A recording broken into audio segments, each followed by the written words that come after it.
محترم دوستو، السلام علیکم ورحمۃ اللہ وبرکاتہ۔ امید کرتا ہوں آپ خیریت سے ہوں گے۔ اللہ آپ کو سلامت رکھے، خوش رکھے، آباد رکھے۔ پیارے دوستو، 4 ایسے جانور جن کو گھر میں رکھنے سے برکت ہی برکت ہوگی۔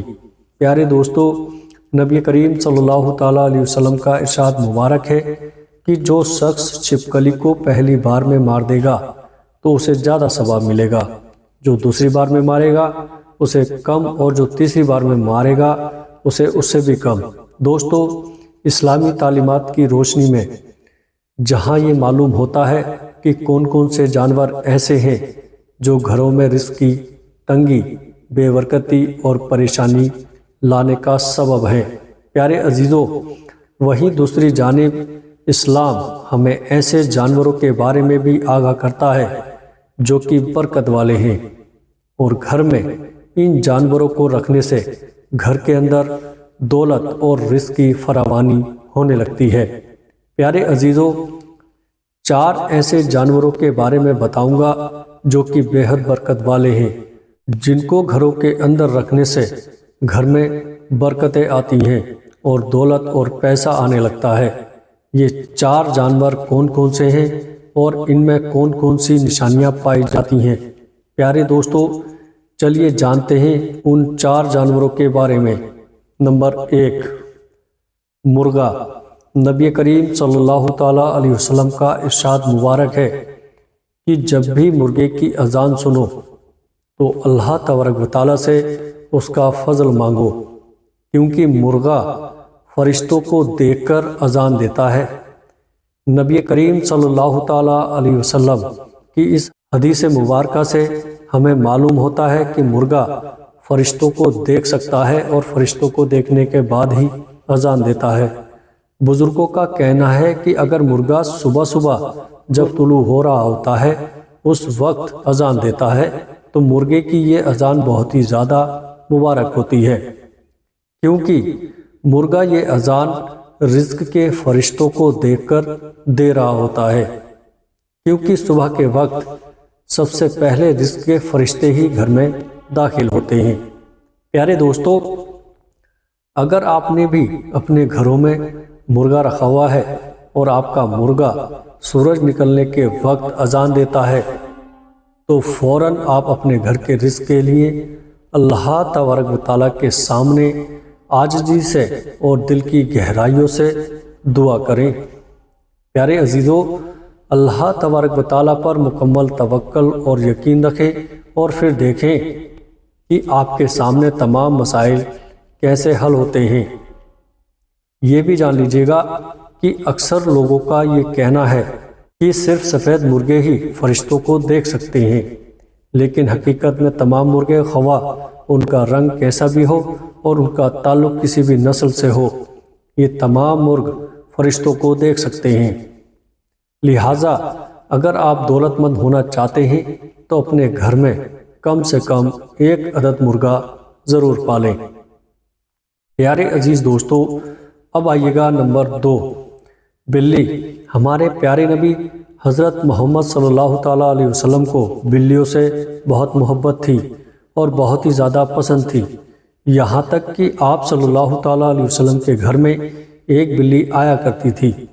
جب بھی وہ بلی آپ کے گھر پر آتی تو آپ صلی اللہ تعالیٰ علیہ وسلم پانی کا برتن اس کے لیے اوندا کر دیتے تاکہ وہ بلی آسانی پانی پی کر اپنی پیاس بجھا لے۔ پیارے دوستو، اسلامی تعلیمات کے پیش نظر معلوم ہوتا ہے کہ بلی ایک نہایت ہی خوبصورت اور گھروں میں پالا جانے والا جانور ہے۔ یہاں تک کہا جاتا ہے کہ انسان کے اشرف المخلوقات ہونے کے باوجود انسان جو بھی دعا کرتا ہے تو کبھی بھی اس کی دعا آسمانوں میں رک جاتی ہے۔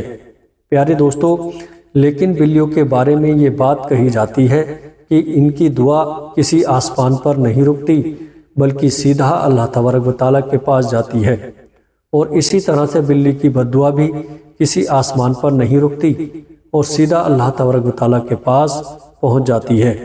اس لیے کہا جاتا ہے کہ کبھی بھی بلیوں کی بد دعا کا سبب نہیں بننا چاہیے۔ پیارے دوستو، کیونکہ جب بلی کسی کو بد دعا دیتی ہے تو اس کی بربادی یقین ہے، یقیناً یہ بات آپ نے بھی سنی ہوگی کہ بلی جس گھر میں بچے دیتی ہے یا جس گھر میں رہتی ہے اور کھاتی پیتی ہے تو وہاں پر اس کی فراوانی ہو جاتی ہے۔ لہٰذا اگر آپ بھی یہ چاہتے ہیں کہ آپ کے گھر میں اللہ تبارک و تعالیٰ کی رحمتیں اور برکتیں نازل ہو تو اپنے گھر میں آنے جانے والی بلیوں سے محبت کیا کریں، اور اگر ہو سکے تو ان کے کھانے پینے کے لیے کچھ سامان ضرور رکھ دیا کریں۔ پیارے دوستو، اب آئیے گا نمبر 3، سبز طوطا۔ بزرگوں کا کہنا ہے کہ ہرا رنگ اسلام کی عکاسی کرتا ہے اور ہرے رنگ میں بہت زیادہ برکت بھی ہوتی ہے، لہٰذا ہرے رنگ کے طوطے میں اللہ تبارک و تعالیٰ نے یہ خاصیت رکھی ہے کہ یہ جس گھر میں بھی ہو تو اس گھر میں کسی قسم کا کالا جادو سفلی عمل نہیں چل سکتا۔ پیارے دوستو، اب آئیے گا نمبر 4، بکری۔ قرآن اور حدیث دونوں میں ہمیں بکری کا ذکر ملتا ہے۔ یہ بھی معلوم ہوتا ہے کہ نبی کریم صلی اللہ تعالیٰ علیہ وسلم بکری کا دودھ بڑے شوق سے نوش فرمایا کرتے تھے، اور بکری کے دودھ کا شمار سنت غذاؤں میں ہوتا ہے۔ بزرگوں کا کہنا ہے کہ اللہ تبارک و تعالیٰ بکری میں بہت ہی زیادہ برکت رکھی ہے۔ پیارے دوستو، اپنے گھر میں کم سے کم ایک بکری رکھنا ہے تو بڑے بزرگ کہتے ہیں کہ سوال ہی پیدا نہیں ہوتا کہ اس گھر میں کبھی غربت آ جائے یا کسی قسم کی تنگدستی ہو جائے۔ پیارے دوستو، ہم نے جانا کہ کون سے 4 جانور ہیں جن کو گھروں کے اندر پالنا انسانوں کے لیے بہت ہی زیادہ فائدہ مند ہے۔ ان کو پالنے سے آپ کے گھروں میں رزق کی فراوانی اور خوشحالی آتی ہے، لیکن سب سے پہلے ہمیں 5 وقت کی نماز پڑھنی چاہیے، کیونکہ سب سے زیادہ بے برکتی اور تنگدستی نماز نہ پڑھنے کی وجہ سے آتی ہے۔ پیارے عزیزو، اس لیے سب سے پہلے نماز پڑھنا شروع کریں، انشاءاللہ آپ کے گھروں سے تنگدستی ختم ہو جائے گی اور آپ کے گھر میں برکت ہوگی۔ پیارے عزیزو، اللہ تبارک و تعالیٰ سے دعا ہے کہ اللہ پاک ہم سب کو نماز پڑھنے کی توفیق عطا فرمائے، آمین۔ پیارے عزیزو، ہمارے کچھ بھائی بہن کمنٹ کے ذریعے دعاؤں کے لیے اکثر کہتے رہتے ہیں۔ اللہ تبارک و تعالیٰ سے دعا ہے کہ ان کی جائز حاجتوں کو قبول فرمائے، پریشان ہیں تو ان کی پریشانی کو دور فرما دے۔ السلام علیکم ورحمۃ اللہ وبرکاتہ۔